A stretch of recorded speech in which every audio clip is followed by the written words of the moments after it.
Hello mga ka-difficulty, shoutout sa lahat. Ito, pagka mga ganito, pag nag-repair tayo, mag-iingat tayo sa mga ganitong board. Lalo na kung meron tayong filter na malaki. Nasa around 300 volts ang laman ito.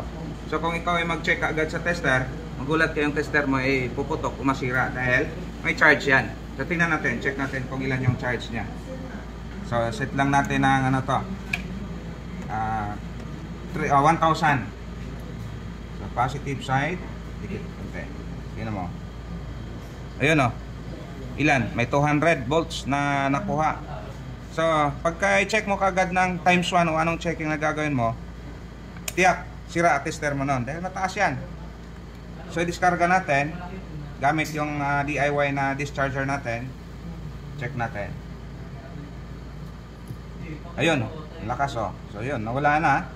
Na-discarga na siya. So, pagka ganyan, simot na, ubos na. So, pwede nyo nang i-short yan. Safe na i-check yan kung ano yung i-check nyo dyan. Ayan. So, ayan. Pwede ka nang magtanggal ng pyesa, mag-check kung ano i-testing mo dyan. So, safe na ang tester. Hindi ka na rin pwedeng makuryente dahil wala ng laman. Okay? Yan lang.